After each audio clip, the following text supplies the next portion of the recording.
feel like Kobe in the fourth quarter.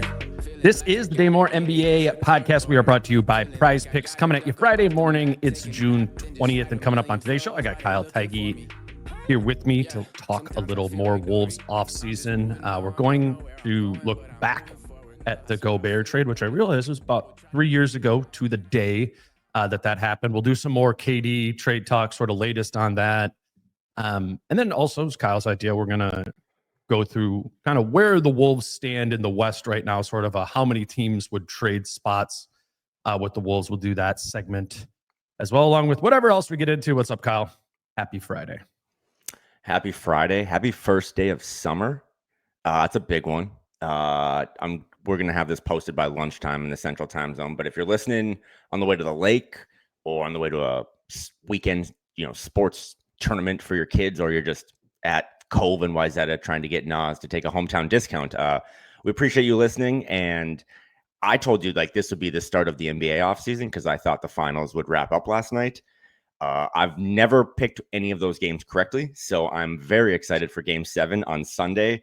We get one more, the best two words in sports. So yeah, I kind of, this is a Kyle Theige centric pod a little bit today, so apologies in advance. But I sent you, just as you and I normally do, I send you ideas via text, and then I expect that you're actually going to dig into them and get the actual data and research. So some of the topics we talk about today might seem like filler, but for example, when we get into this Rudy thing, not only is it good to look back at okay, what have they done? They got this car and stuff and they put miles on it. Now they might flip it.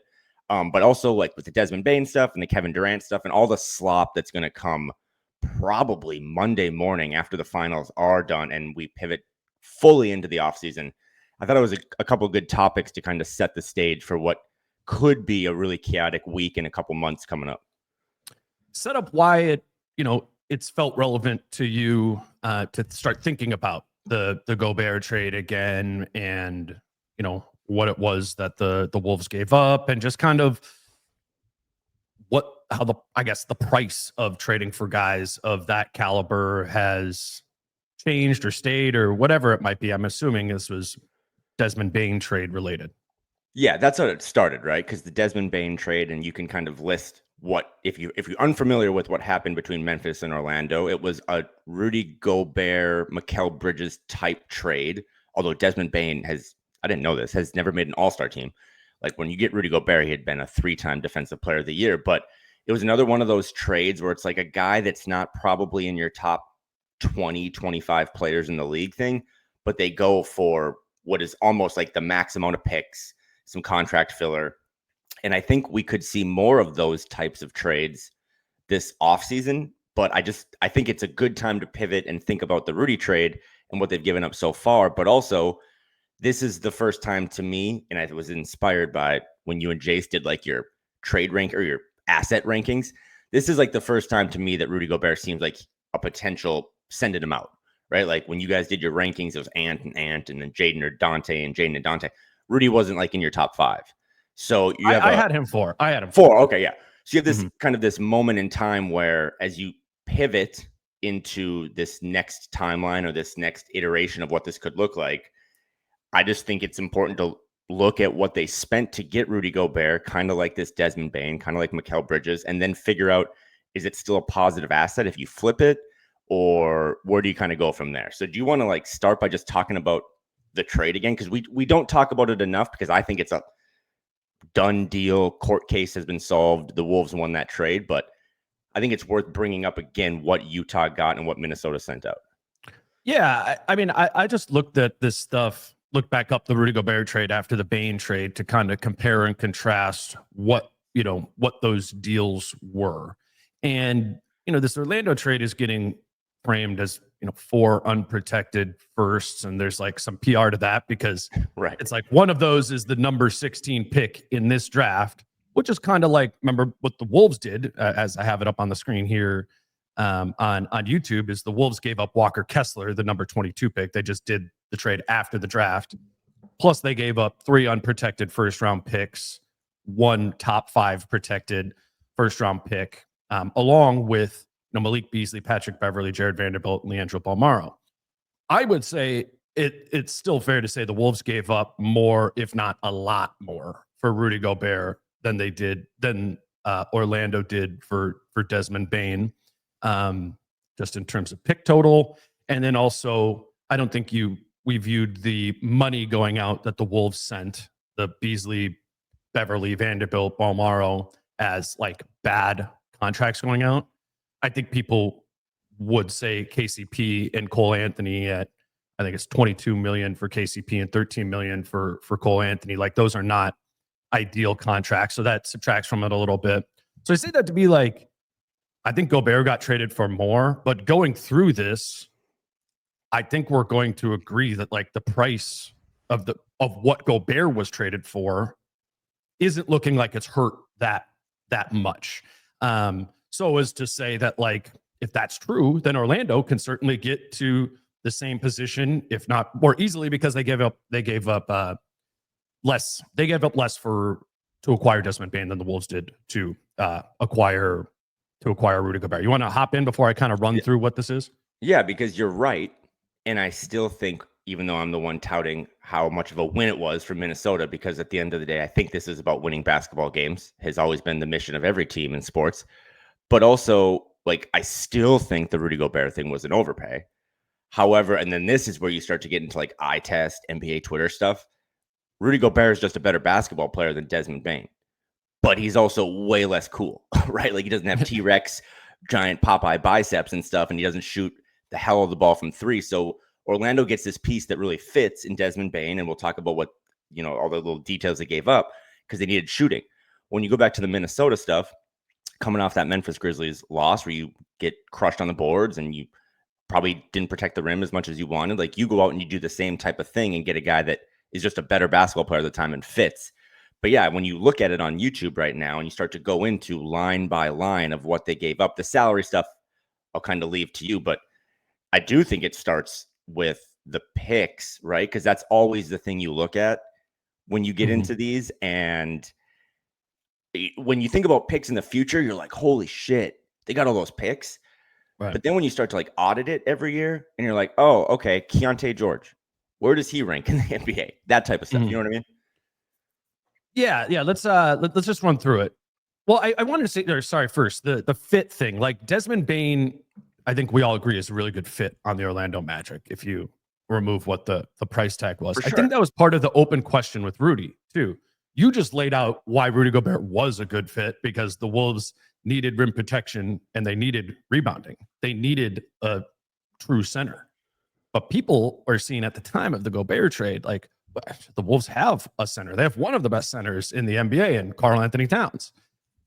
The thing is what Karl Anthony Towns is great at the five is not what the areas that the Wolves were, deficient in. So the fit there was a little bit more funky, I think, on the surface than Bane was. Plus, you go to the higher price tag. But again, point being of why we're going through this is, and especially after I went through this exercise yesterday of kind of going through it, it just doesn't seem as painful as I thought it was going to be at the time. So I'm just going to rip through this quickly.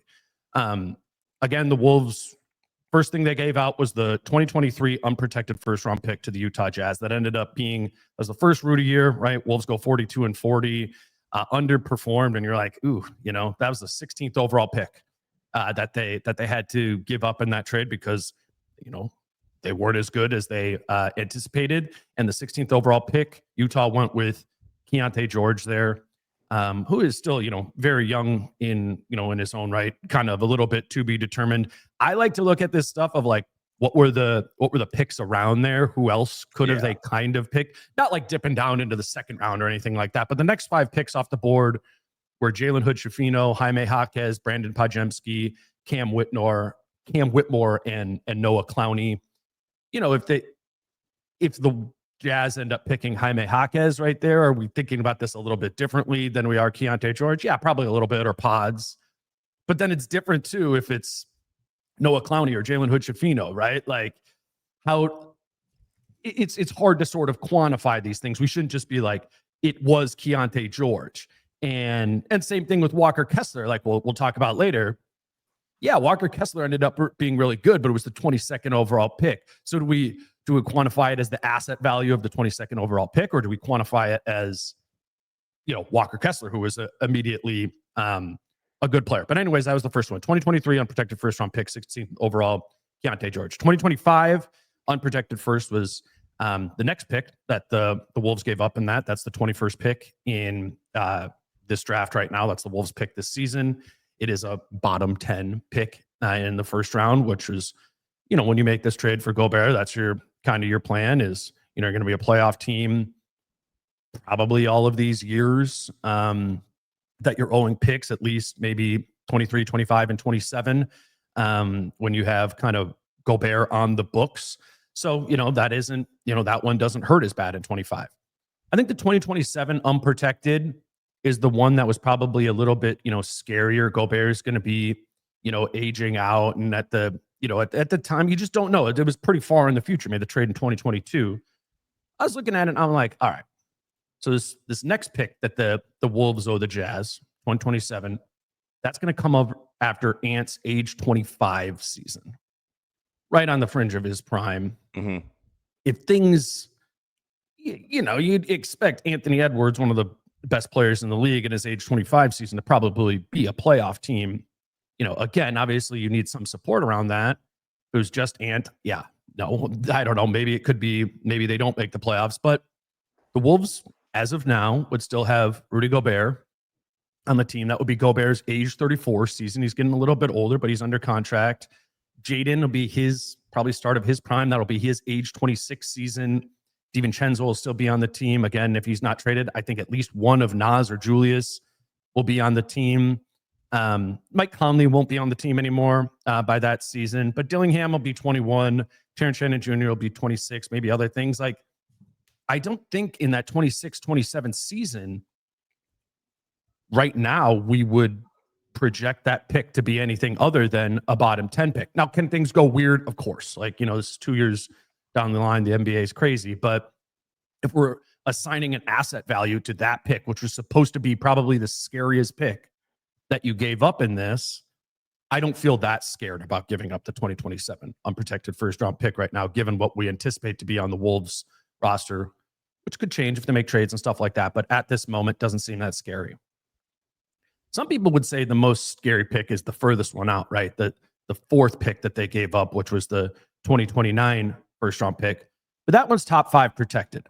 So if things absolutely explode, by 2025 and the Wolves are bad, or they are in the lot, don't make the playoffs and they're in the lottery and they somehow end up in the top 5, like you get that, you get to retain that pick. I also don't think it's any sort of guarantee that the Wolves are going to be bad by then. Ant's going to be 27 that season, firmly in his prime. Jaden's still under contract then. Yes, a lot of other different things can happen with the roster, but I don't know. What I put down in the notes to you there was like, I feel like the worst case for that pick is like a late lottery pick. Mm-hmm. Yeah. Is what you're giving up there. Yes, it could be as high as the 6th pick that you give up, but that isn't looking like something, that's going to kill you there. They also sent out a 2026 pick swap in that trade, but it's a pick swap with Utah. So that's for next season. I can't think of a team I'd rather have a pick swap with more than the Utah Jazz next season. I think the Wolves are going to be okay there. And then the other draft asset piece of it I mentioned before was Walker Kessler, and that should count as a pick because he was drafted a couple days before the trade went down. He was the 22nd overall pick, and he was immediately, a promising player. I don't think he's like ascended over the course of his 3 years in the league, but that's a nice asset that went out in that. We didn't know at the time of the trade. I think the expected value of the 22nd overall pick or the Walker Kessler pick was probably not this, but that's that's fair to consider in that. So what do you just feel if those are the draft assets that went out? How do you feel about what is going out or has gone out from a draft asset standpoint for Gobert? I come back to it was a home run trade because as you posted right there, 3 unprotected firsts, a top 5 protected first, which I think I used to be more scared about. But again, like you said, even in this draft, like this draft coming up next Wednesday, Thursday is a loaded draft. And you're already seeing teams that have the 3rd or the 4th pick looking to maybe trade down. I can't remember a draft where it's like, oh my God, like if you give up the 6th overall pick, like that's a really good player, but there's a lot of misses, even in loaded drafts at 6. The pick swap thing is pretty much just not going to happen. Knock on wood. But yeah, like you said, who are you betting on to have a better team next year? The Walker Kessler piece, I think, is always the one historically for the rest of our lives that'll come up first. Even if, they find someone in this draft, the Jazz I'm speaking of, at 20 or 21 using that pick, it's still going to not matter as much as the Walker Kessler thing because he's a center. He's, as we always talk about, like in quarterbacks in the NFL, he's on a rookie contract for now, so it would have been easier to build around. I think a lot of people that love him don't watch the Jazz, and that's fine because why would you watch the Jazz? They're a bad basketball team since they kind of blew up their franchise by trading away Gobert and trading away Mitchell. But I think he's a good player. I don't think he's like a defensive player of the year by any means, and I don't know how he would have fit better on this team. I don't know if he would have been a guy that in Tuesday in February we'd be like, oh, he wouldn't have let them lose that game. Like we talk about Rudy, right? Like I don't think he raises their floor. And then the other stuff too, because at the time of the trade, I know this is like the least important thing on the screen, but Vando, Pat Bev, Malik Beasley, and Balmero, those were all guys that fans, I think, had like an attachment to. And as soon as they left, they pretty much just all kind of went away. Malik Beasley's had a nice run and found himself kind of in Detroit and all that stuff. But the salaries they put together were pretty much just kind of scraps. And then the Kessler piece was the big one in the draft picks. But again, when you look back at it and you think about, again, like what the Knicks did with Mikal Bridges or obviously now Orlando with Desmond Bane, I do think you have to kind of start to audit yourself every year of, okay, what did that pick become?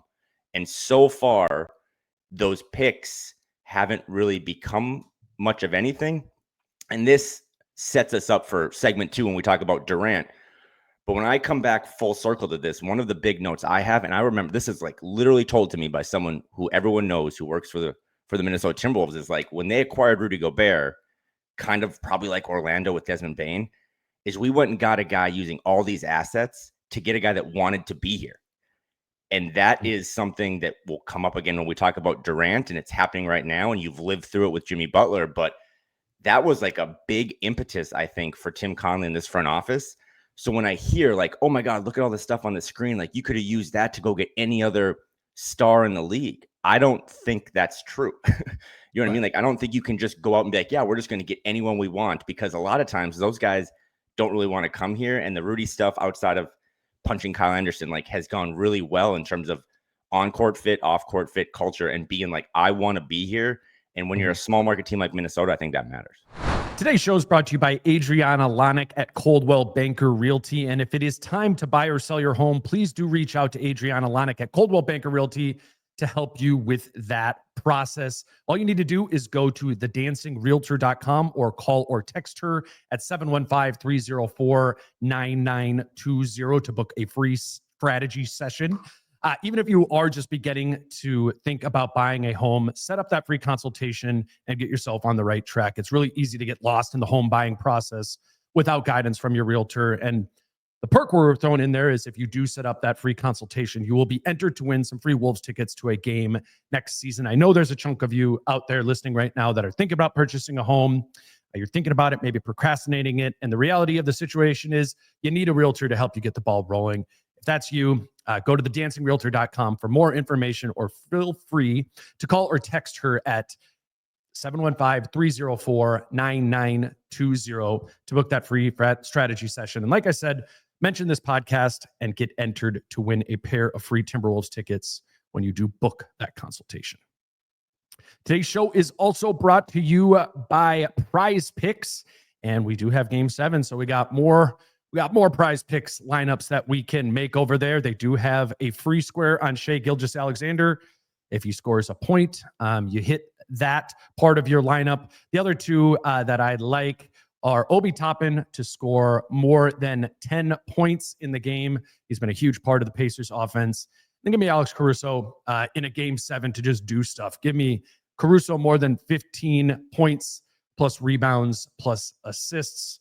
A lot of different things you can do over on Prize Picks when it comes to making a lineup. If you're listening to this today, it's Flex Friday, which means you can get a protected play up to $35. You can make that your lineup for Game 7. If you make it today, it's protected play Friday. Would love it if you tried out Prize Picks.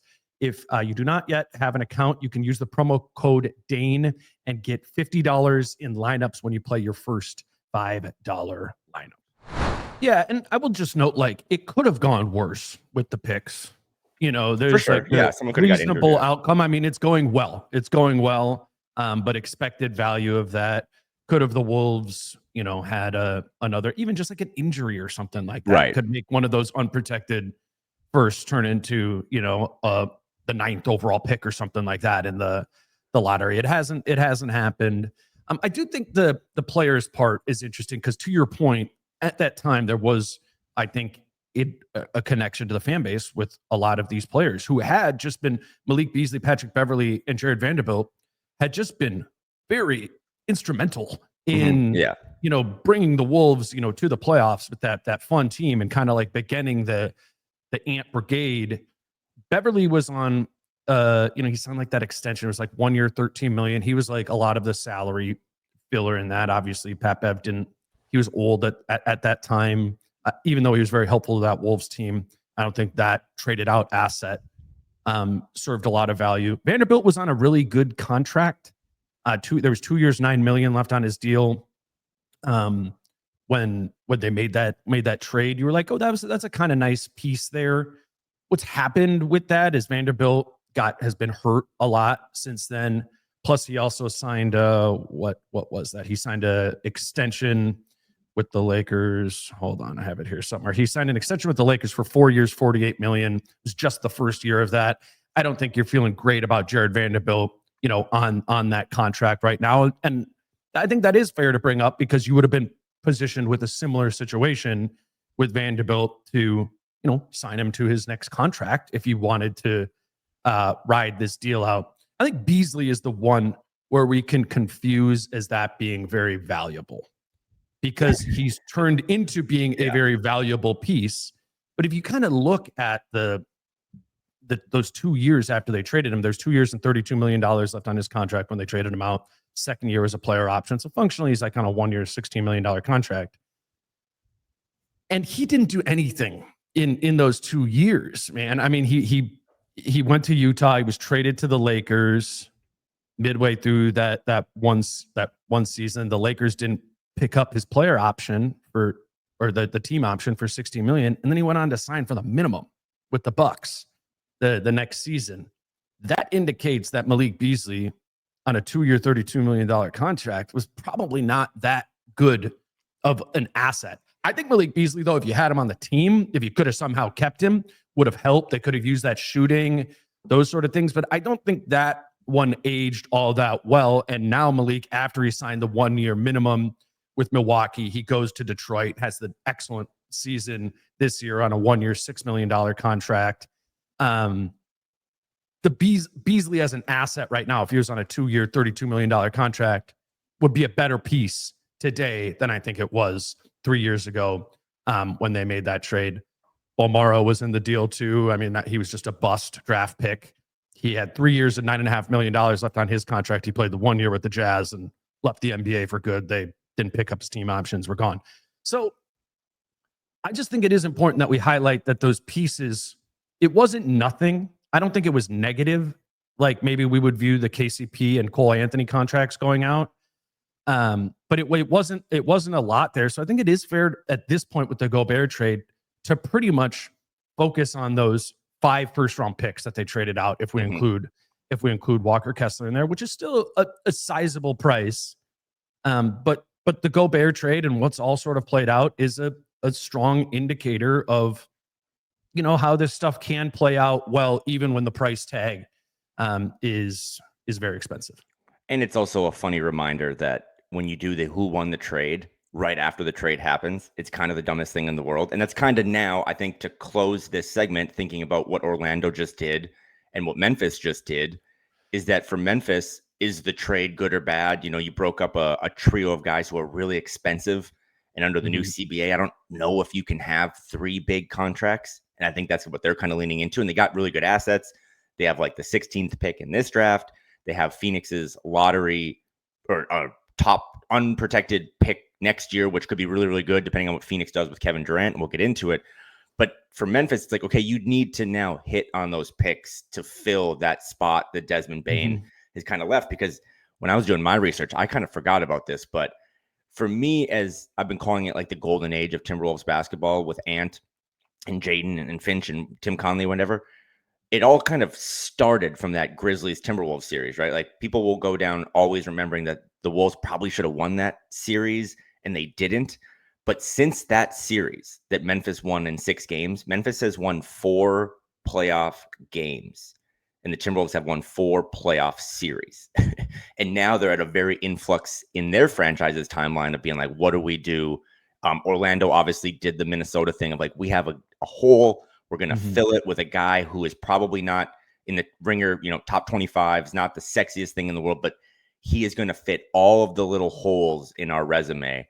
And it's also too, there's those types of trades, when you look back at them, when you put all these things together and you get blown away, it is just kind of, that's just how the NBA works now, right? Like you got to put these big packages of salary filler and picks on the table to go get guys to fill needs, because like Orlando, like Memphis, like Minnesota, you typically don't have the opportunity to go get the biggest of the biggest stars. And I would extend that to beyond small markets, right? Of just what this cap situation Yeah, is. that's fair. Yeah. It is kind of an equalizer for smaller markets. Players are acquired via trade now, and maybe we'll move this over into Durant here, but those players have some autonomy in saying, "Oh, I won't sign an extension there," or "Oh, I don't want to go there." But it used to be like, all right, 12 teams have max cap space this summer, and if you're Memphis and New York is one of the teams with max cap space, you're like, this isn't anywhere near equal. Like, obviously, a player is going to choose to go play in New York or LA or whatever, all things equal. I just do think things are getting somewhat like the playing field of player movement is leveling out a bit, provided that your ownership is willing to pay the luxury tax and get into the apron game a little bit there. That's the biggest disadvantage for, I think, smaller market teams right now. I mean, that's why it's like, not to go on a big New Orleans side tangent, but it's like, that's why it's hard to see them getting out of the situation they're in. Not just because they've kind of struggled recently, but do you have the funding? Do you have the financial infrastructure to make money to justify, putting an expensive team around Zion Williamson? The Timberwolves, a bigger market, but like they have had the financial justification, or have made the financial justification to really go all in around Ant at an early age, and the value of that, I don't know, like the proof is kind of in the pudding there of what that has opened up for this team that other teams without spending capital might not have. But it's not a salary cap space thing as much anymore. Yeah, and we talked about Orlando a lot there, and the Knicks and the Wolves, but also the Cavs into that too, because they're also kind of a small market team. And again, like they basically did the Orlando version of it, where it's like, we have all the other pieces ready. We just need, I mean, obviously Donovan Mitchell is a much better player than Desmond Bane, but we have one hole in what we think is our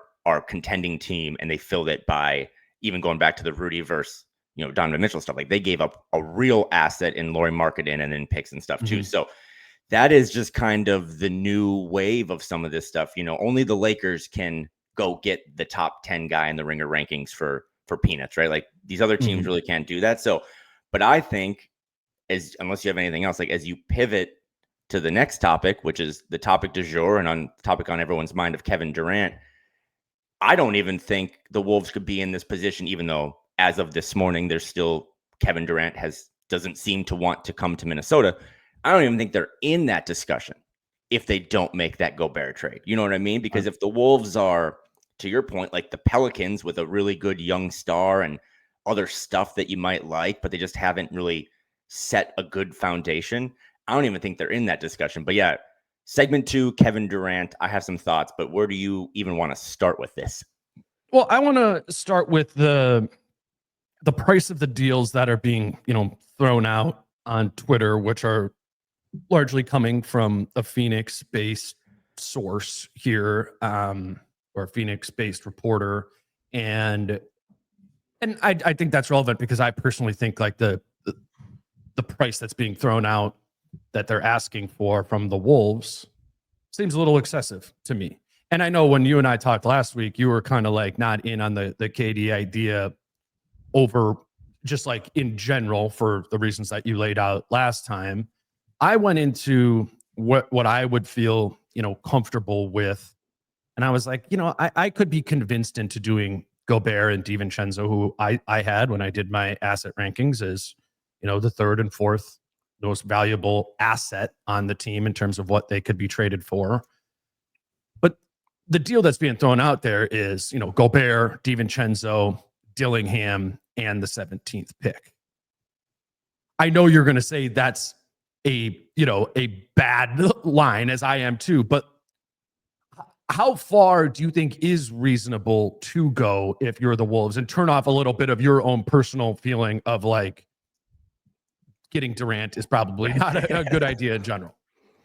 Yeah, well, I think the one that you even outlined too was like the Gobert, DiVincenzo, the pick, and you can pick one of Rob or Terrence Shannon Jr. And then again, this goes back to like the fan thing of, well, why would you even throw him in there and all that stuff? So I think it's excessive as well. I think when you look around the league and it's like, here's what Miami could offer. It's Andrew Wiggins, Jaime Jaquez, like you talked about earlier, some young player and like a pick. There's just not a lot of other good. I mean, Houston might not even be interested. The San Antonio Spurs seem like they're out.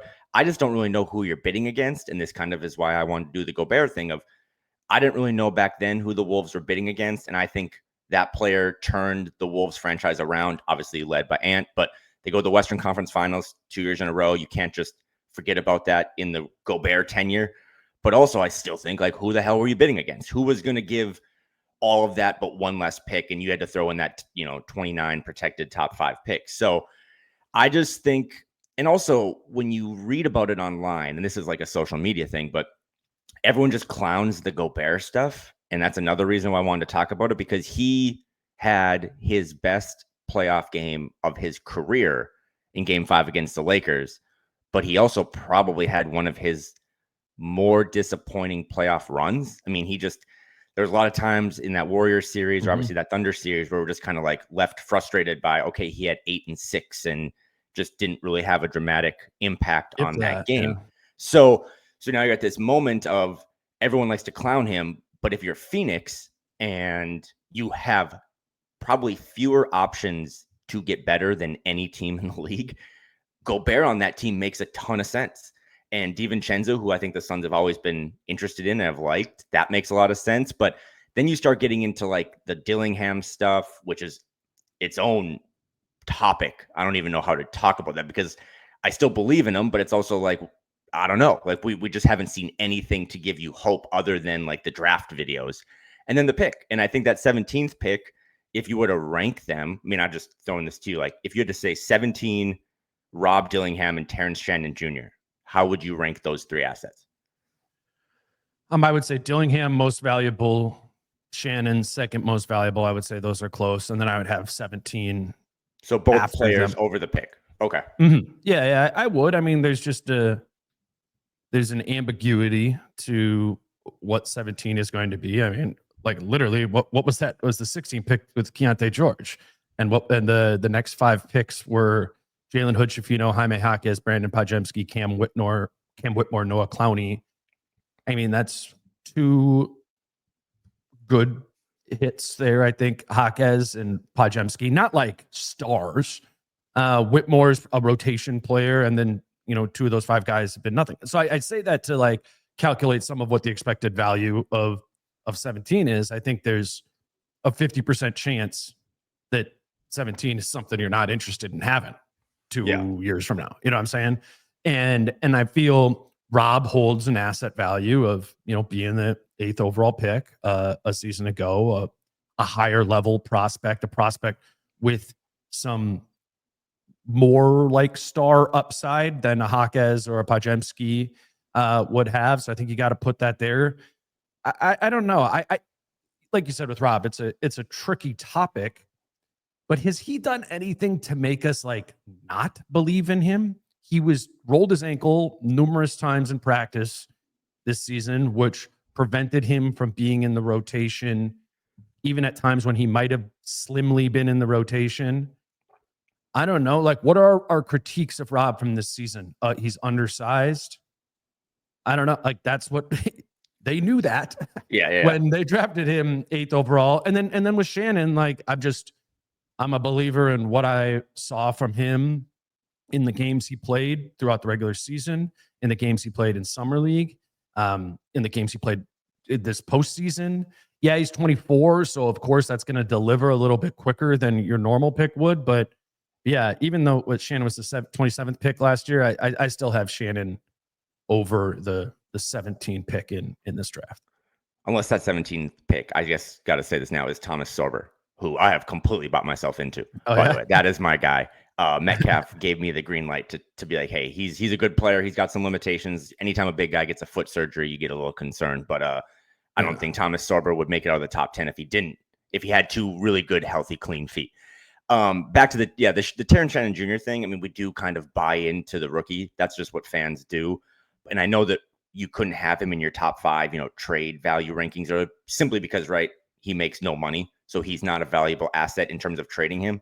But if you were just doing like the most valuable assets, like he, to me, is up there because there's so. I think he's a good asset because he makes so little money.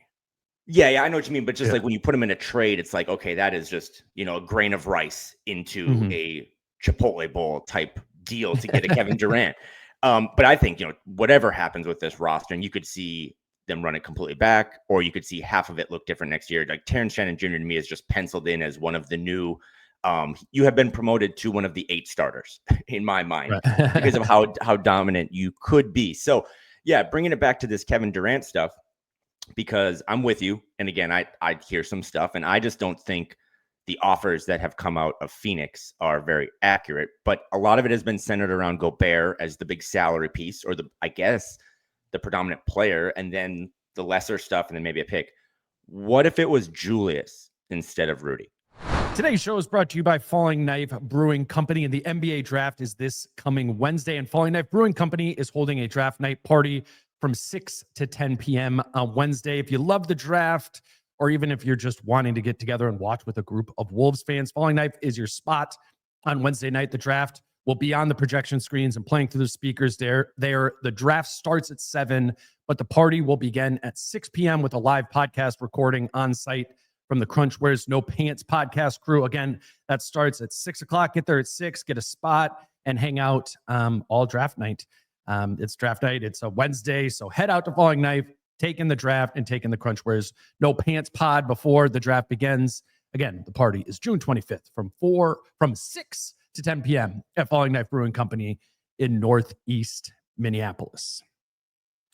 Today's show is also brought to you by Cash App. We've all been there where you're the one who picks up the tab and everyone says they're going to get your dinner next time, your drink the next time, whatever it might be.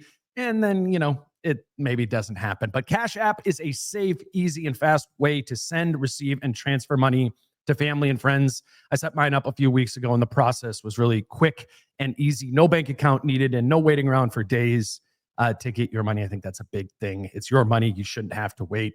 Cash App also has your back. Sometimes, sending money, you can have concerns about sketchy accounts. And if that happens, you're going to have a scam warning that pops up. You can feel more relaxed knowing Cash App has your back. I've enjoyed using Cash App because it's just fast, it's safe, and it makes your life way less stressful when you're sending money. For a limited time only, new Cash App users can use our exclusive code to earn some additional cash. For real, there is no catch here. Just download Cash App and sign up. Use our exclusive referral code, DaneMoore, in your profile. Then send $5 to a friend. And within 14 days, you'll get $10 dropped right into your account. Terms apply. That's money. That's Cash App. I'm giving up more. Yeah. Okay. I think I said on the last episode that I would uncomfortably give up Gobert and DiVincenzo in a Durant trade. And listening back to it, think about it, it would be really uncomfortable. I'm not saying I wouldn't, but that's right up at the edge there of reasonable to me.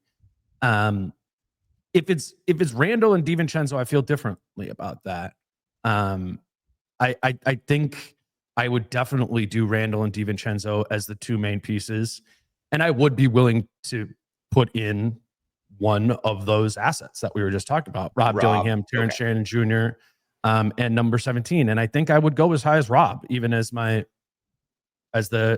top one there. That's because I'm more on the pro KD side of things than you are. But I still think even if you are on the pro KD side of fit and everything, you still need to operate cautiously with this. This is, as we're going to talk about later, the Wolves don't have a lot of future assets, going out and picks in the future there. Like the nest of assets that they have right now, which include Rudy Gobert and Dante DiVincenzo and Julius Randle, it's small. And so you need to operate with some caution there. But I would, I would be willing to give up more if it was Randall and DiVincenzo were the two main pieces, and as high as Dillingham. And I think people would say that's a pretty high price. And I hate doing the trade stuff. I hate doing fantasy football trades because I'm probably too nice, right? I'm too thoughtful about what you're getting on the other end. But if you're a Suns fan, you're like, wait, we're trading Kevin Durant for Rudy Gobert or Julius Randle? That sucks. Well, one, you're never going to recoup more than 25% of what you paid to get him. Because again, if you already made a bad trade, like you can't go back and try to redo that. But I do think if you're Phoenix, and again, there's like 29 other teams that just have so many more options than Phoenix does, mainly because of this Bradley Beal situation. But I think Julius Randle on that team makes a lot of sense. I don't know if that team is out, if it's a play-in team. I think Gobert on that team makes a lot of sense. But again, it does kind of come back to if the Spurs are out, because they just want to lean into this young timeline. And then the Rockets are throwing in, Jalen Green or Jabari Smith Jr., or Jaime Jaquez out of Miami. Like those younger guys, I would buy into Rob more than those guys. I like Jabari Smith from Houston, but we've seen it enough. And those guys now are getting close to, and this is like the Walker Kessler thing of getting out of that rookie contract and having to get paid. Whereas Rob, you at least can pencil in 3 more years of like around $10 million, which is like good, 6, 7, 8. Yeah. Cheap. So good value there. So I'm with you. I mean, if it was Julius as the centerpiece or Rudy, I can kind of buy myself into both of those situations. But then I think it comes to the next topic, which again, good work, Kyle, kind of jumps off of the Rudy Gobert trade that we talked about.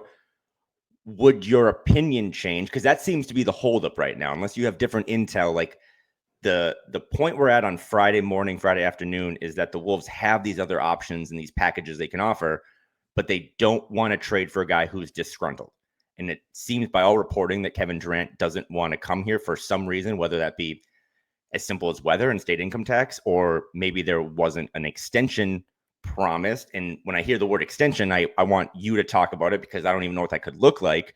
But I guess twofold, what does that look like if you were to acquire KD and pay him a 2-year Jimmy Butler type extension? And also, would you do any of this if he's pissed off and disgruntled? Yeah, that part is so hard to know, because you could point to Kawhi Leonard with the Raptors and saying he wasn't going to sign an extension, and what ended up happening there, and that was a good move for them. And then more recently, Jimmy Butler, he went pretty quickly from disgruntled and not wanting to sign an extension with the Warriors to seeming pretty as happy as I've seen him in a long time and getting, the extension there. So I just think there's so much posturing going on right now. And even with, the leaks and the reporting and stuff, it's hard to, it's what makes people like us talking about trades like this very difficult, because we don't know exactly what can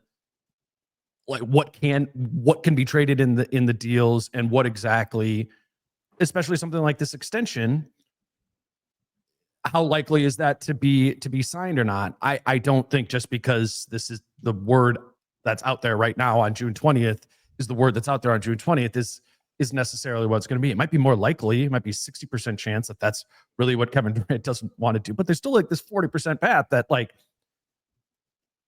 it isn't that. So I just looked at it from the okay, what would the money look like if they did get the extension, which would kind of be the ideal thing. And I think there's room to wonder if he can get at max a 2-year, $112 million extension. Could you say no? It needs to be less money than that. Yeah, sure, that'd be great if it was $40 million a year rather than 55. I just don't know if I can really pencil in KD taking a discount, off of what that is. So I was just looking at it. If Durant signed that 2-year, $112 million extension, called 55 a year, that would be $167 million between KD at 55, Ant at 49, Rudy at 37, McDaniels at 27. So just that's $167 million between 1, 2, 3, 4 players, and the salary cap for that next season is $170 million. So you build up the salary cap with those 4 players, and that doesn't include Reed if he resigns, or if Randall's here, he doesn't go out the trade. DiVincenzo, if he's, those guys are all not even being included in that, and you're already up at the salary cap with 10 more roster spots to fill.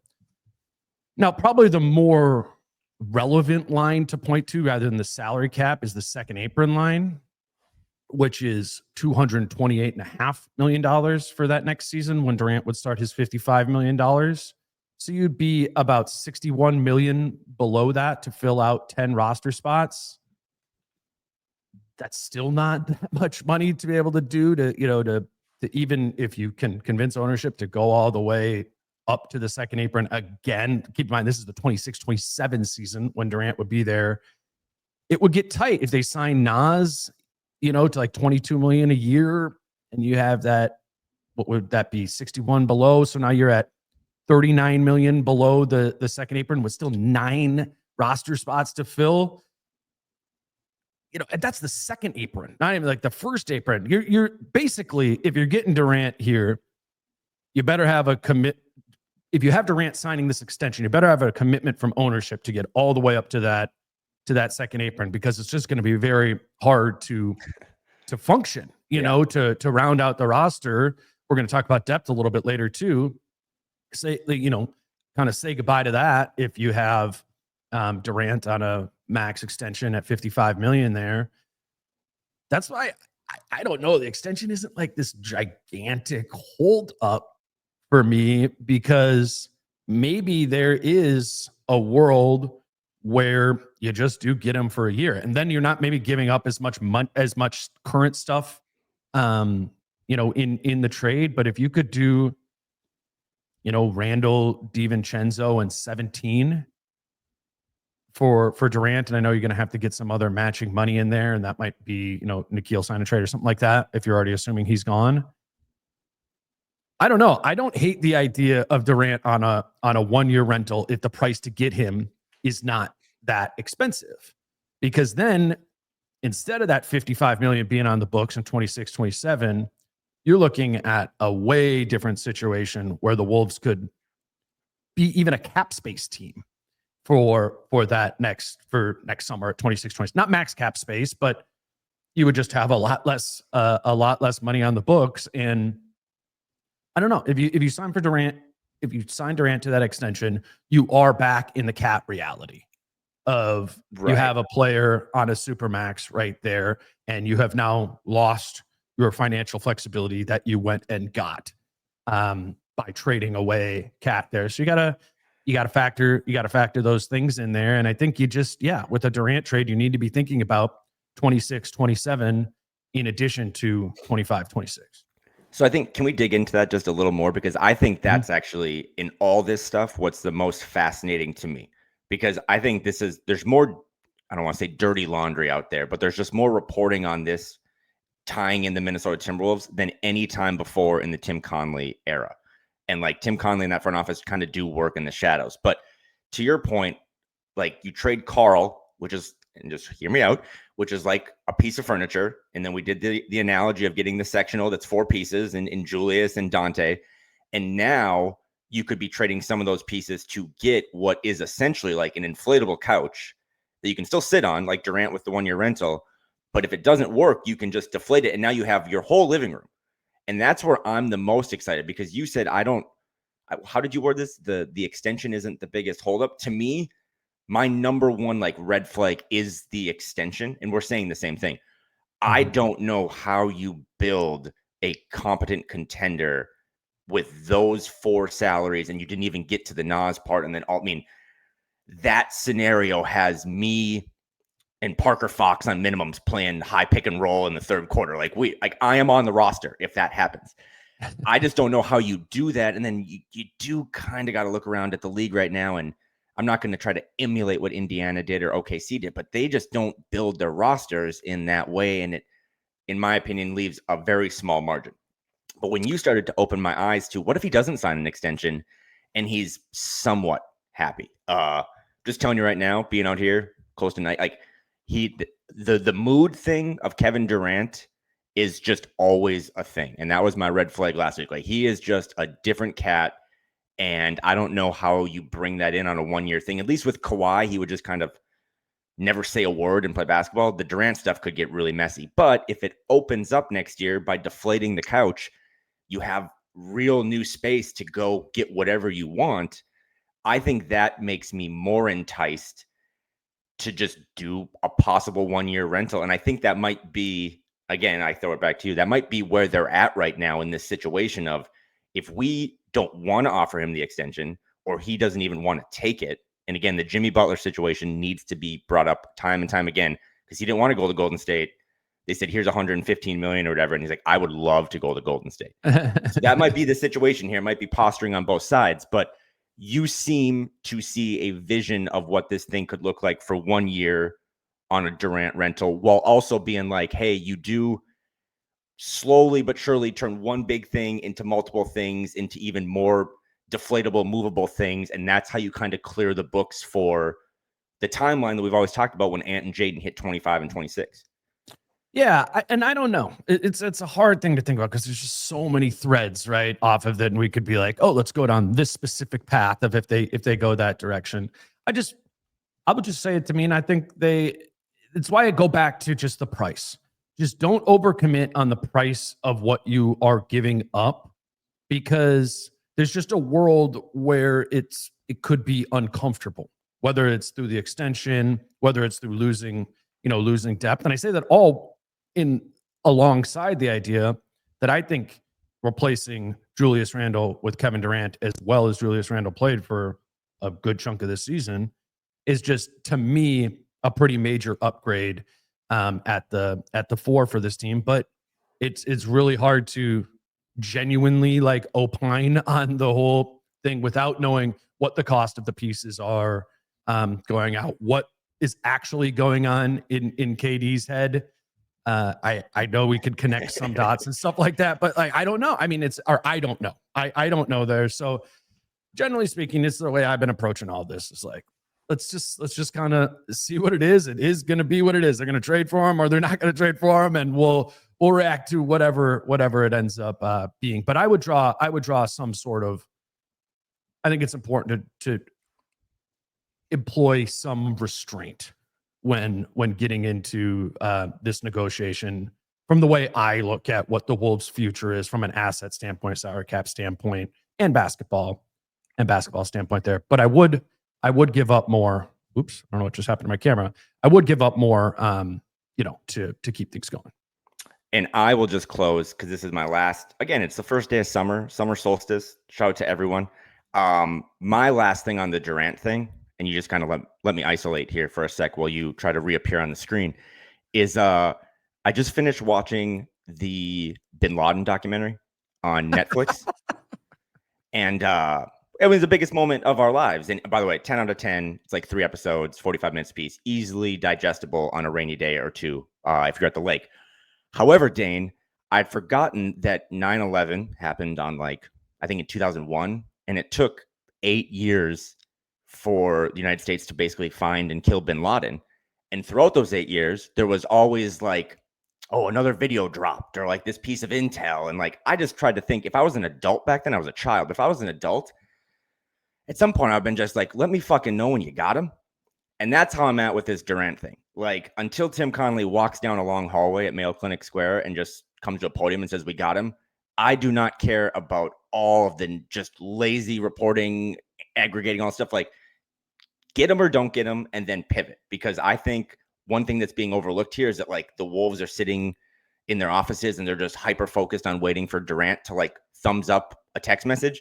They have 92 other things that they're probably looking at. And if the Durant thing doesn't work, and I think we're going to get clarity on the Kevin Durant situation by Wednesday, because the Suns want to do stuff with picks and all that stuff. But man, I just am so over it. Like, the Desmond Bane trade, not to do the whole our generation, like back in my day was better, but the slop, as the kids call it back then, used to be so much better because we would like track planes in free agency like it was college football and all this stuff, and we'd be taking pictures at Nobu. I like the Desmond Bane stuff that's just out of nowhere, Father's Day, hey, Dad, this happened, rather than we're on day 14 of like, is Durant in the mountains? Is Durant in the cave? Like, just go get him. Don't go get him. Figure this out. But make sure, and I'm sure they are, that every move now, and we've said this basically through the draft, through the trade deadline, every single move needs to have a forward thinking, because this has all been really fun. And I've been calling it the golden age of Timberwolves basketball. But the true golden age is coming when Ant hits 25 and 26, the SGA years, the Tatum years, and you need to have as much flexibility as possible at that point in time. So, like, when you were watching the documentary, did you, like, how does it work in your head when you make the Bin Laden to KD connection? Do you like pause it? Do you run it by Abby? Like, wow, okay, you sound like my therapist now. It was just, I was just thinking of, like, at some point, every day now there's 7 different people talking about this, which is also just so stupid. It's like, can we talk about the fact that the NBA finals are going to a game 7, but we're talking about what Kevin Durant, how much he wants to pay in state income tax? Like, what the fuck are we doing? Like, let's talk about basketball, and then let's either break the news on Monday or let's not break the news. But again, we got Bin Laden. We'll probably get Kevin Durant, but let's move on to real basketball stuff, or just ranking these teams in the West, because that's what you do at this point of the content schedule.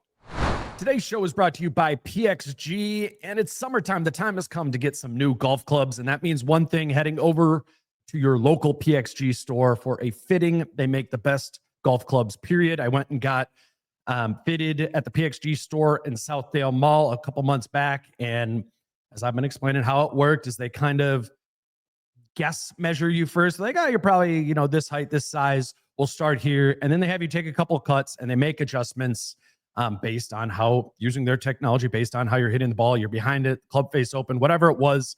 Then they're able to adjust the length, the weight, all these sort of different things. And what I feel like is what normally takes me 5 holes to figure out how I'm hitting it, they were able to solve and have me hitting it straight within 5 minutes. It is the fastest way to improve your performance on the golf course with a PXG fitting. These PXG fitters are highly trained, incredibly experienced, and have a deep understanding of how to optimize your clubs to get the most out of your swing. Schedule your fitting today, and for a limited time, you can save up to 20% on your entire order. Head over to pxg.com/DaneMoore. That's pxg.com/DaneMoore to save up to 20% on your entire order. pxg.com/DaneMoore. Restrictions apply. See site for details. Today's show is also brought to you by Skims. Skims obviously has that expansive lineup in women's clothing, but they've really expanded their product into the men's side of things, specifically men's underwear.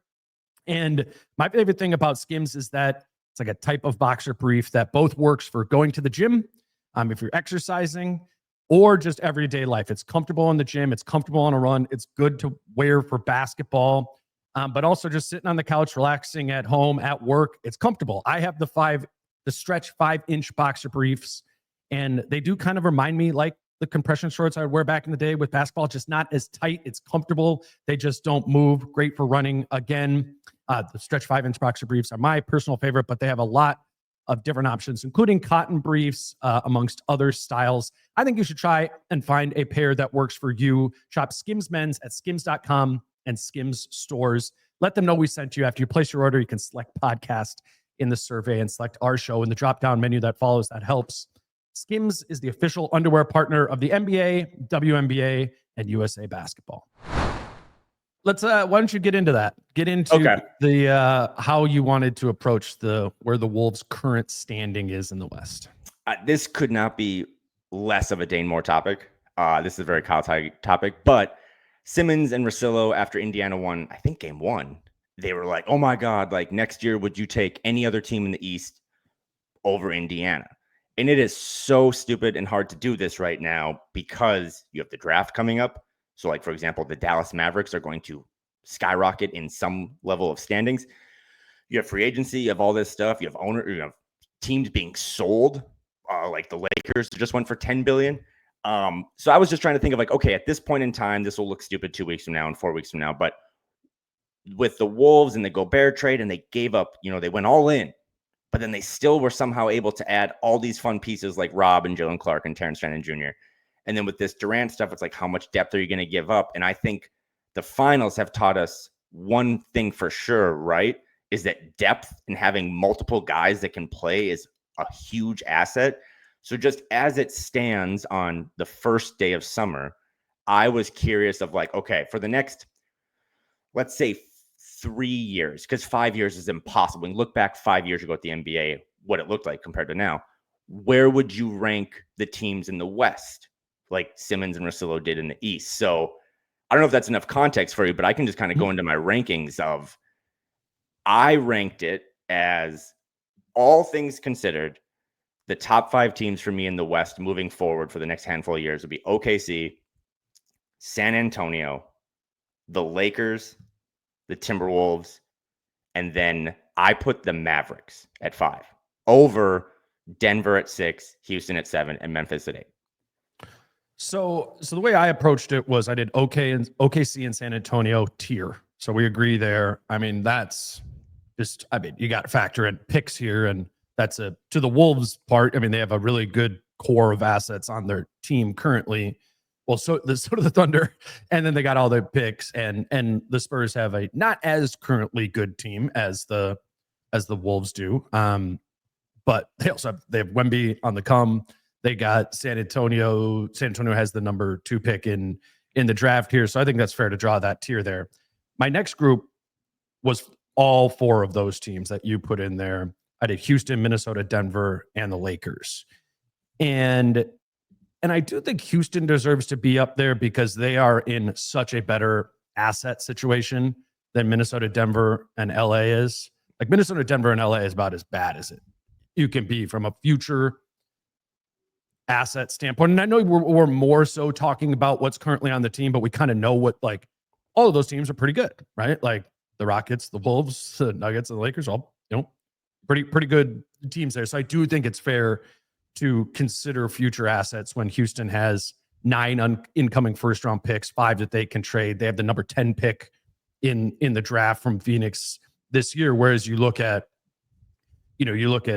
Denver, they have no picks in this draft. They have 5 incoming firsts, that, 5 of their own over the next 7 years. The Wolves only have 3 incoming firsts, 26, 28, and 30, 0 tradable firsts outside of number 17 and 31 that they have here. It's just they're asset poor. The Lakers, they can only trade 1 first round pick right now, just kind of given the protections on their stuff. So I thought Houston deserved to be in the Wolves group there, but I think you can make an argument that the Wolves could go over both Denver and the Lakers, because you can say those teams have similar caliber of pieces, like future assets. But I think you kind of like the Wolves core growing over the next 3 years a lot more than you like Denver's or LA's, even though Denver has Jokic and, the Lakers have Doncic.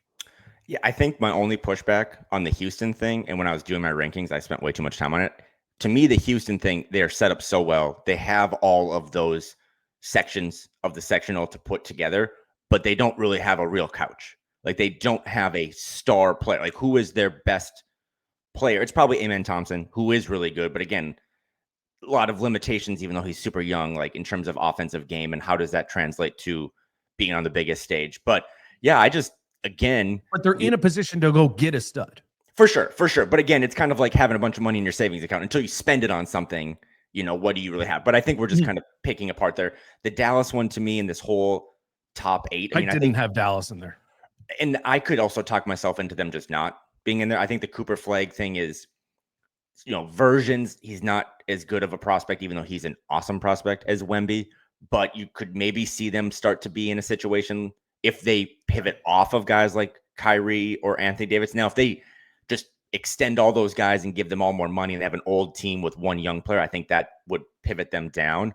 But for me, again, like my top five, like OKC, Spurs, Lakers, Wolves, Mavericks, is that they all had a guy, or even if you flip the Nuggets, like they all have their guy, and now they're just trying to build around him. But if we can kind of zoom out to 30,000 feet, like OKC and San Antonio, that tier is right. And again, it's not just Wemby anymore for San Antonio. It's like they have the number 2 pick. It could be Harper, and you have Fox, and you have Castle, and you have all these guys.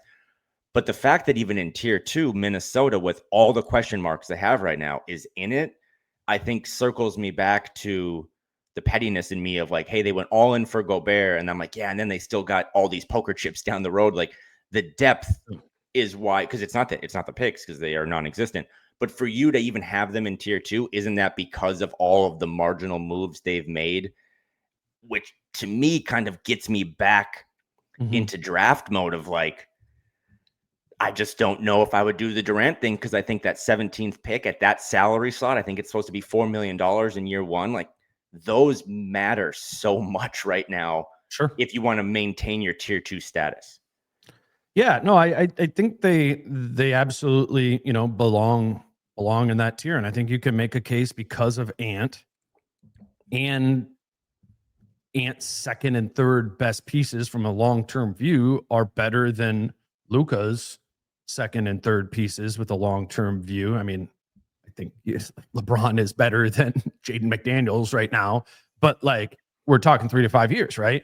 So I think you can easily move that there when you also believe Ant is, I mean, I don't know, Jokic is crazy. Maybe he'll get even better, but Jokic is kind of a 10 out of 10 already. He is what he is. Luka can, I still think has room to get even better, but Ant for sure does, right? Just at 23 years old, we know his game well. We know there's a lot of rough edges there. So yeah, they absolutely deserve to be in that group. And I think, yeah, you can make the case that Minnesota is above everyone in the West outside of Oklahoma City and San Antonio. And to risk that should be factored in any sort of KD trade, because you could change that pretty quickly if you just do the KD rental and you gave up too much in it, or you paid too much for him in an extension. And then in 2 years from now, we're like, oh, I don't know, maybe they belong lower down on this list by the Clippers and the Warriors and teams like that. I did do the rest of the West. I want to do that really quick. I'm going to insert, okay, but this is important because what this taught me, and again, my top 5 I've repeated 100 times, but then I had Denver, Houston, and Memphis 6, 7, 8, and I want to hear your 9 through 15. But it does kind of come back to, this is such a big offseason for so many teams in the league. And it kicks off in my mind on Monday morning as soon as Game 7 is done and we pivot to the full offseason. But like Minnesota's in tier 2. 1 or 2 fuck ups and you are in tier 4. Sure. And I think there's a couple teams that I thought of like, man, I can't believe they're not in my top 8. But yeah, finish your 9 through 15 or whatever. Well, I think to play off of that, the next group I have tier 3 again. Tier 1, OKC, San Antonio. Tier 2, Houston, Minnesota, Denver, and the Lakers. The tier 3 group are not very good teams right now, but are young or relatively young and positioned really well with assets. And I put Portland, Dallas, Memphis, and even Utah there. Okay, yeah. And I think, like, again, if you're the Wolves and you fumble here over the next 2 years, you fall below that into, not that you become bad, but like your future prospectus falls down to where I had tier 4, which was the Clippers and the Warriors, where it's just, and looking at it, actually the Warriors have all their firsts. I didn't look at that, I didn't know that going into this that they can trade. So they're not in a terrible spot, but obviously their best player is 37. The next iteration of the Warriors is coming in this window we're talking about post Steph. And, that's going to be somewhat of a rebuild there. The Clippers are a solid team right now. Don't have a lot of picks. And then in the bottom, I had Phoenix, Sacramento, and New Orleans in tier 5 for me there. Just because actually Sacramento had like more picks and stuff than I thought, but you don't want to be any of those 3 teams right now. Yeah, I heard the Sacramento Kings. I saw some reports. They were interested in finding a point guard. I was like, damn, you used to have 2 of them. And they're both really good. I think Memphis and Minnesota kind of bring that back because that was, from a Minnesota side, an inflection point of those 2 teams. One advanced a couple of years ago in the playoffs, and the other was really disappointed with that. Maybe they choked away a series, and then my whole 4 wins versus 4 series wins. Like I woke up this morning before I did this exercise thinking, okay, the Timberolves are just tiers above the Grizzlies. They won 1 more game than them last year. And now Memphis still has their 2, main guys. And I think Minnesota, as you pointed out with Jace, has their 2 main guys. But Memphis has all these picks now. And some of those 11, picks are, 11 incoming first, 8 that they could trade. So again, not to bring this up, but like when we did this right after the trade deadline, and I said, I think the Wolves have one of the 3 or 4 best rosters in the West. I woke up today being like, that was a great take, Kyle. Yeah. But it's a slippery slope because it could. And again, this is kind of going back to the Durant stuff. If you pay too much, and again, Rudy Gobert, trade, win Western Conference Finals twice, but you did overpay. And at some point, you can't keep overpaying for things. And that's what gets me scared about the Durant thing. I do not want, and I want to clear this up, I do not want this roster to look the exact same in October as it does now with the 17th pick. Like, I do not believe they can run it back. Mm-hmm. They need to make some seismic changes. The best trades are usually the ones that never get reported online. But it's just a really fun exercise to look right now at the West, because in the East, you could just run it back. You could pretty much just have Julius and Rob run a pick and roll and probably win 41 games. But in the West, it's like, man, every step and every day and every little transaction, whether they be big or small, does add up in. I mean, I'm a little cooler on the Houston Rockets, but yeah, they have all these wonderful contracts, a really good coach, a really good front office, and all these picks. And I don't have them in my top like 6 or 7. So the West is only going to get harder. And with, again, the Lakers thing, I think people are like, why would you have the Lakers and they have one good player and then LeBron's going to age out? The ownership thing for me is huge because they get like some of the best owners in sports, and what the Dodgers have become is just max spending all the time. So they're another one. They have their guy, they have the resources, and now they can pretty much just go get whoever they want, which Minnesota and Orlando and Memphis can't really do unless you have draft picks to trade. So it's a really fun exercise, and it really sets up for, again, starting next week. I mean, Monday morning, I think we wake up. I think early next week, maybe we'll finally have some clarity on the ownership thing and a vote. And then it's like all full steam ahead in terms of, are you drafting at 17? Are you drafting on day 2 at 31, which is like the first pick in the second round? And what are you going to do to either seismically change this thing and get new furniture, or just kind of continue to build around the edges until you're ready to what I think we both think is going to be another seismic move at some point? You mentioned the ownership thing while we were recording. John Krasinski from The Athletic reported, which I think we all knew was coming with an ownership change, but the Wolves CEO Ethan Casson and COO Ryan Tanke, who have been with the Wolves for a long time as kind of leaders of the business operations, they are stepping down after the sale closes, John reported. And I think that is a signal, Kyle, that we know that the change is coming to the ownership, and I think we'll see that next month more practically. But this is another indication of real cascading change, and changing the fabric of the business operations. And these are the things that do come when you do have a ownership change. This is a very strong signal of. It's not even a signal. This is the beginning of the transition of power, because those are 2 of the most powerful people in the Wolves organization currently.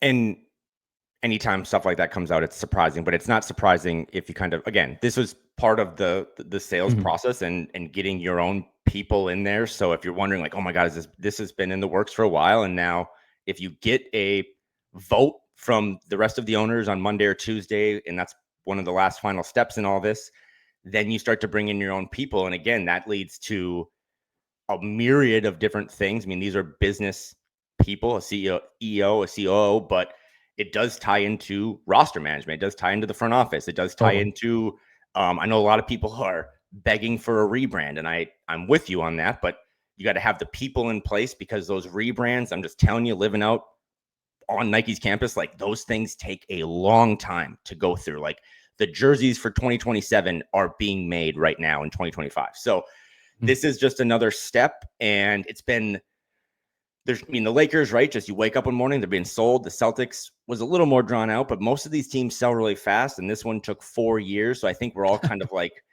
over it. Right. But next week is going to be coming up is going to be the next big moment for this organization. And ownership to me is the most important thing. And I know people are, that's so lame, but I just refuse to believe that the Minnesota Timberwolves as an organization are any different than 3M or any other organ. Like if you don't have good ownership and leadership at the top that's willing to spend, that's willing to go out and get the best of the best for any level of the department or the roster or whatever, you can't succeed. So it's finally come. Kind of thought we'd wake up today and get like another press release where Glenn's like, actually, you know what? Nah, still not going to do it. Did you see how much the Lakers went for?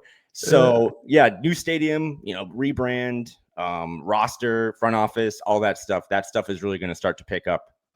And that's why, again, we get one more I was texting you last night a little. I had a glass of wine, but I was just like, hey, how good is the basketball? And I know it was a 30-point blowout, but we came into this series being like, oh my God, OKC in 4. We're getting a game 7 on what was a really, really fun basketball. I said 7. When? You said 7 in this thing? Wow. Yeah, with Chris. Wow, that makes up for you. No, I said 6 or 7. I said I think it's going to go long. That's what I said. Okay, that makes up for you picking the Lakers against the Wolves. So we get a game 7 on a Sunday. It's summer. And then Monday morning, if you've just been waiting for your favorite basketball team in the state of 10,000 Lakes to really start to entertain you again and get excited about, I'm telling you, man, I think next week is going to start off a lot of fireworks into the draft, into these player options, into possible trades, and then free agency. So we made it. We did it, man. We made it. We made it we didn't have to rank jerseys. We didn't have to do the 75th best Timberwolf. The news and the slop is really going to get extra sloppy starting on Monday. So yeah, happy summer. Yeah, just last thing I want to say on that, just to play on the takes time, standpoint, and like it's going to, like, there's going to be an ownership change, and then it is going to take time for changes. You brought up the jerseys or whatever the changes are that anybody is envisioning for the Wolves from a business stadium, experience in the stadium, experience watching the team stay. Like those things take time to execute, and they take people to execute. And right now the Wolves are in a position where it really isn't a ton of time until next season, and they need to find people to fill these big roles, to execute out and expedite, the process of the changes are coming. But I mean, you're going to feel changes to the organization with the new ownership group, as you would with any team's new ownership group. I think it was wise to point out, like, maybe don't expect like on July 15th to be like rebrand, new stadium. There's just a lot of things that happen. Is that Young Gravy again? Well, a lot of the people that were executing those out were Ethan and Ryan. Yep. And if they're not there, it's going to take new people in those positions to understand the organization, understand the state, all those things to then execute it out. So and again, to your point, again, when I've been saying for months, and you know this, but when I say this is the biggest offseason in franchise history, it's not just because Naz Reid has a player option. It's all the stuff that I geek out over behind the scenes that are how you build. I mean, I think Mark and Alex want to try to replicate this thing. Like the Vikings are always known. And in the offseason rankings of what is the practice facility like, how are the wives taking care of all that stuff. They want to create a world-class organization. And while we're all going to focus on, the transactions and Dane's spreadsheet and all that stuff, there's a whole other topic going on behind the scenes. And I think, in my opinion, it is equally, if not more important. And again, today, I think is the first kind of domino in all of that happening. So I think it's a really exciting time. And I think talking about the West rankings or what they've traded in the past under this new ownership group and this new front office, it's been really exciting, but it gets even more exciting moving forward. But there's also more risk and more pressure. And as a fan or also someone who covers this team, I'm just excited to see where it goes, because I always used to joke with you, right? Can you imagine covering the Pacers? That was probably my worst take of all time because the Pacers looked really good on Thursday night, and they set up for what should be an awesome Game 7 in Oklahoma City on Sunday, which will then kick off what I think is going to be a crazy offseason, man. I'm looking forward to all of it. I'm been loving these finals and just kind of like who you got sitting there watching them. Who you got? Thunder are like -8.5. We're not talking about spread, but like you think the Thunder close it out on Sunday? Okay. Yeah. They're so good at home. But I think it's not a question of like who is favored.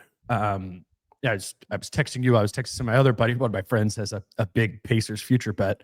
What a legend. And yeah, actually, I'm just going to tell this story. My friend bet $150 on 151 odds on the Pacers to win the championship back in March. It was 150 to 1. So it's 22. So we've been talking a lot about like, what are the odds of that? And I say that to mean, yeah, obviously like the Thunder are favored to win this, and Vegas is going to have them as like 80% chance to win this game. I don't think it's that likely. Like, I don't think this is all wrapped up. And I think to say that like the Pacers have a 35% chance at winning this is giving the Pacers a lot of credit, and credit that they have earned throughout the entirety of this series. And quite frankly, credit that they earned in the series before that. If you're watching this team, which I've been doing during the playoffs, I mean, they kind of got on my radar end of the season when they like punked the Wolves twice there, but not to this level. This Pacers team deserves a like respect in a Game 7, even as a road team, to be, competitive in it. And man, it's going to be a crazy like shift in all of our minds if they do, win it, because it's going to even be different, I think, than the Raptors one where we go, oh, that was kind of a random championship, or even like the Mavs back in 2011. It's even a whole different iteration of champion if the Pacers do that. I think it'll be the Thunder, but yeah, it'll be fascinating to see the ripple effects of behavior around the league from teams and even us, just talking about stuff and opening up how many teams can win a championship. Because we were for a decade there, with the Steph and LeBron, Cavs, Warriors time, it really wasn't reasonable to say, a handful of teams can win the championship. It wasn't. And we're getting to the point where I think next season, rightfully so, there should be a handful of teams in both conferences, that can convince themselves that they're in it. And even if Indiana doesn't win it, at the end of the day, Indiana is one game away from winning the championship against a team that just won 68 games during the regular season, has an elite defense along with a good offense. It's not going to be fluky if the Pacers win the championship here, So I'm fascinated to see the kind of ripple effect off of just this whole Pacers thing that's happened this month. I love you calling it the ripple effect, because I actually believe this isn't just like a hot take, that the outcome on Sunday will affect a lot of teams off season. And I really believe like the Orlando Magic did the Desmond Bane trade because Indiana is in the finals. And it's like, look in the East, and let me a lot of context here with like Giannis having no good teammates anymore and the Tatum injury. But Orlando said, hey, next year, if we did that little fun exercise, why can't we be like the second best team in the East by getting Desmond Bane? And now we have a real chance. And if the Thunder win, I still don't know if teams will respect them. And I think it's just a small market thing, but you could see just a lot of teams like, why can't we make a run? Like, we think if we put 2, 3-and-D guys around Luka, we can stop OKC. So we get a Game 7. I mean, I know we're not doing a prize picks read, but it's like, man, give me the Obi Toppin over 5 threes red goblin, right? Like, anything can happen in this one game, and you have this Indiana team that is just fearless versus this Thunder team that is so talented and set up so well.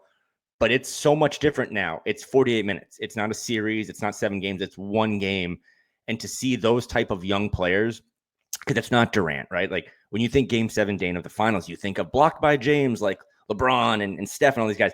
None of those guys exist in this series. And they might become, super duper stars after winning on Sunday. But I just think the human element, yeah, the human element of like Sunday is, this could be a jumping off point. And again, the ripple effects is a great way to put it, of whatever happens Sunday could kind of determine how teams in the league positioned themselves. And I'm just, ratings be damned, but this has been a really fun series, and we've made it through the tough times.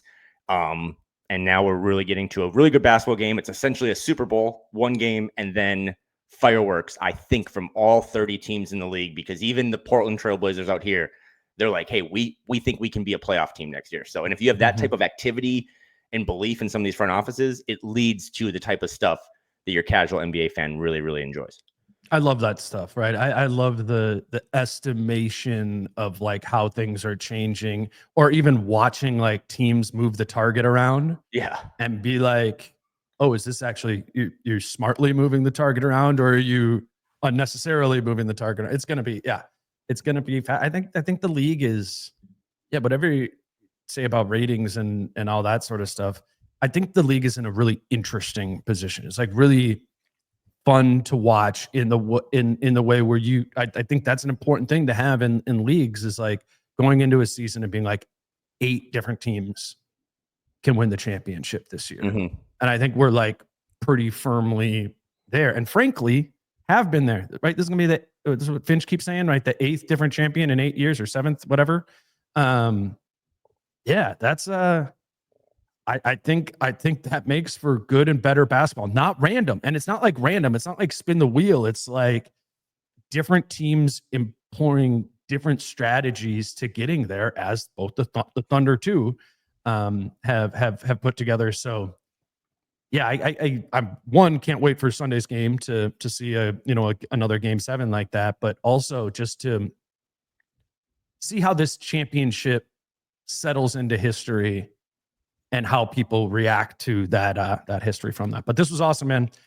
We did a podcast on June 20th about the Wolves. Thanks for doing it. 80 minutes, and I was like, what are we going to talk about? So I'm excited. I'm excited I really am excited for summer.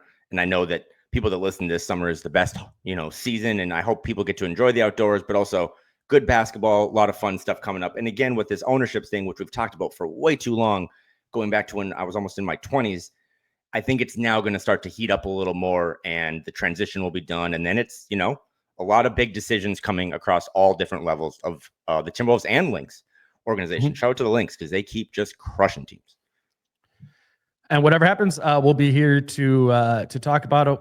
We got the draft next week, so we'll have some pods surrounding it. I'll try and get another one out before the draft on Wednesday, and then I think Thursday, Friday, Saturday, whatever, kind of the end of June, we'll be talking about the new players that the Wolves do or don't add, and then it's free agency in less than 2 weeks here, July 1st, potential trades, all that. So still a lot more to come immediately with this, and then you and I were heading to Summer League in July there too. So we're still. The season is still going, if you ask me, and Kyle and I will be here to talk about it. So another episode coming on Monday or Tuesday next week, and we'll kind of look a little bit closer into, I think, the Wolves draft, and the draft specifically, and a little bit more on the off season. Until then, he's Kyle. I'm Dane. Peace out. How I'm feeling, man, I hope it never stop, yeah. Green and hot so you can find me in the crowd, yeah. Don't let standards ever bring you down, yeah.